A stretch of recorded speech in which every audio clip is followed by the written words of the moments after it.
লিখতে পারি এটা, ওই জন্য এইদিকে আমি লিখতে পারবো না।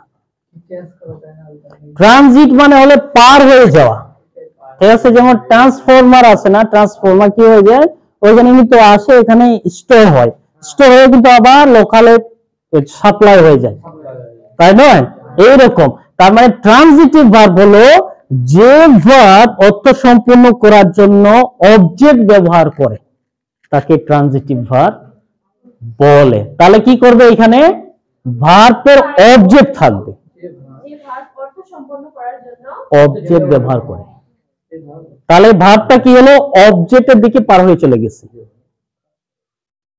যে ভার্ব অর্থ সম্পূর্ণ করার জন্য অবজেক্ট থাকে, তার মানে এখানে অবজেক্ট থাকে, এইটা এই যে অবজেক্ট থাকে, ঠিক আছে। অবজেক্ট থাকে, কিসের জন্য অবজেক্ট থাকবে, অর্থ সম্পূর্ণ করার জন্য, ঠিক আছে। তাহলে কি হবে, যে এই যে আই প্লে, এই যে প্লেটা এখানে এখানে এই প্লের কি অবজেক্ট আছে, নেই। তাহলে এই প্লে কি হবে, ট্রানজিট মানে পার হয়ে যাবে কিসের কাছে, অবজেক্টের কাছে। তাহলে ফুটবল, এইটা এই ভার্বকে আমরা কি বলবো, ট্রানজিটিভ ভার্ব। আর কিন্তু এটা ফাইনাইট ভার্ব, আবার প্রিন্সিপাল ভার্ব। বুঝা গেছে? এখন কেন বলবো এটা ট্রানজিটিভ ভার্ব, ওই যে আমাদেরকে অ্যাক্টিভ ভয়েস আর প্যাসিভ ভয়েস করতে হবে।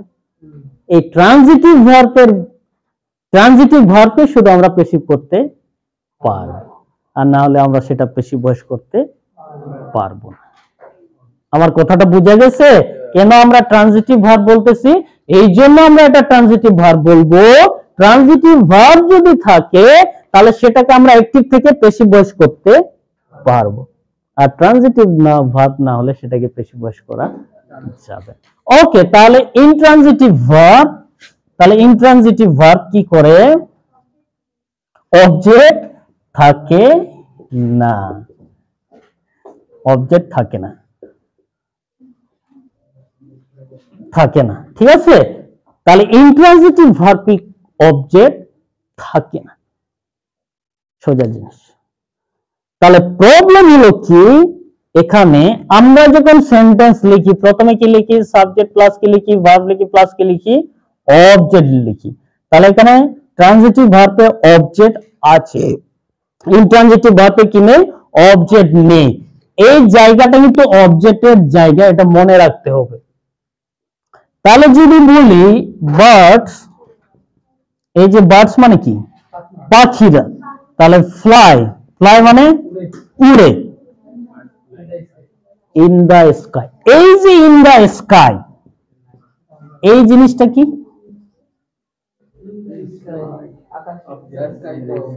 এটা কি, এই জিনিসটা কি, এখানে বলছে subject plus verb plus object, subject verb, এটা কি, এটা কি, ভেরি ব্যাড।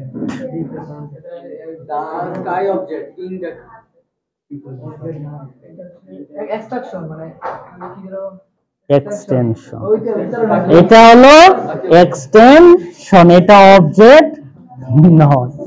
আমার কথা বোঝা গেছে? কারণ এই ভার্ব এখন যেহেতু এখানে কি নেই, অবজেক্ট নেই, এই জায়গাটা ভালো করে বুঝে নাও, এই জায়গাটা কিন্তু অবজেক্টের জায়গায়, অবজেক্টের জায়গায় শুধু অবজেক্ট থাকতে পারে না, অবজেক্টের জায়গায় কি কি থাকতে পারে, এখানে অবজেক্টও থাকতে পারে, আর না হলে এখানে কি এক্সটেনশন থাকতে পারে, এখানে কমপ্লিমেন্টও থাকতে পারে। জায়গাটা কিন্তু অবজেক্টের। আমার কথা বুঝা গেছে? জায়গাটা হলো অবজেক্টের, কিন্তু অবজেক্ট নাও থাকতে পারে, সেখানে এক্সটেনশন মানে কি বাড়তি অংশ থাকতে পারে। তাহলে এই ইনট্রানজিটিভ ভার্ব মরে গেলে এটা প্যাসিভ ভয়েস করা যাবে না, এটা আমরা কখনো প্যাসিভ ভয়েস করতে পারবো না, কারণ অবজেক্ট নেই। আমার কথা বোঝা গেছে? তাহলে তোমাদের অনেক কনফিউশন, বা তোমরা জিনিসটা অনেক ক্লিয়ার করে বুঝতে পারো যে কোন জিনিসটা অবজেক্ট হতে পারে, কোন জিনিসটা কমপ্লিমেন্ট হতে পারে, কোন জিনিসটা এক্সটেনশন হতে, এটা কি চিনতে পারবে তোমরা? পারবে না, তাই না? এই জন্য আমি জানি তোমরা চিনতে পারবে না, তবে কিছু উপায় আমি দিয়ে যাই যাতে সহজ করে তোমরা চিনতে পারো, ঠিক আছে। যদি ভার্বের পরে এখানে সরাসরি নাউন বা যদি প্রোনাউন থাকে বা এখানে আর্টিকেল প্লাস নাউন থাকে, তাহলে সেটা হলো অবজেক্ট। আমার কথা বুঝা গেছে কিনা, জিনিসটা বুঝতে পারছো? প্রথমে কি লিখবো আমরা? সাবজেক্ট লিখবো, ভার্ব লিখবো, এরপরে যদি সরাসরি নাউন বা প্রোনাউন থাকে সেটা হলো অবজেক্ট। আর না হলে ওই যে নাউনের পূর্বে এখানে আর্টিকেলও যদি থাকে সেটাও অবজেক্ট। বুঝা যায়নি? হ্যাঁ, আর্টিকেল সহ অবজেক্ট কিন্তু ওকে। কি রকম? যেমন আই লাভ দা কার, তাহলে এইটা কিন্তু পুরোটা অবজেক্ট। এবার এটা যদি আমি যদি আই লাভ কার, এটাও হতে পারে, এটা নো প্রবলেম, এটাও হতে পারে, এটা নো প্রবলেম। এবার এক্সটেনশনটা কিভাবে চিনবো? যদি প্রিপজিশন দিয়ে ওইখানে থাকে সেটা হলো এক্সটেনশন।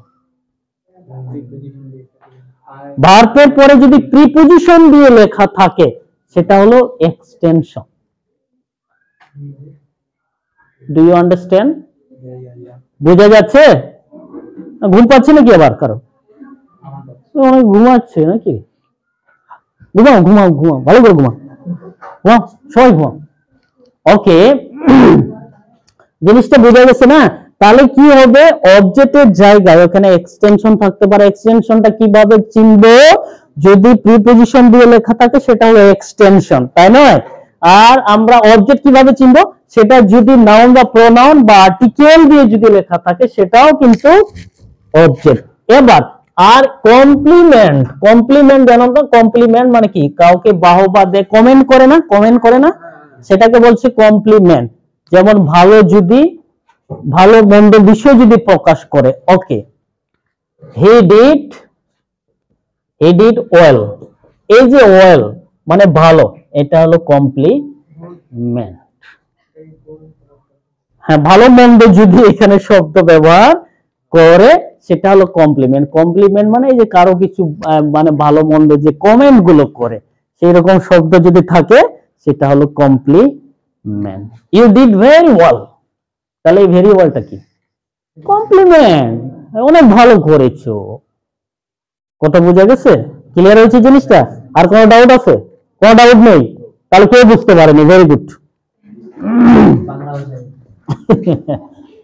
ওকে, ফাইন।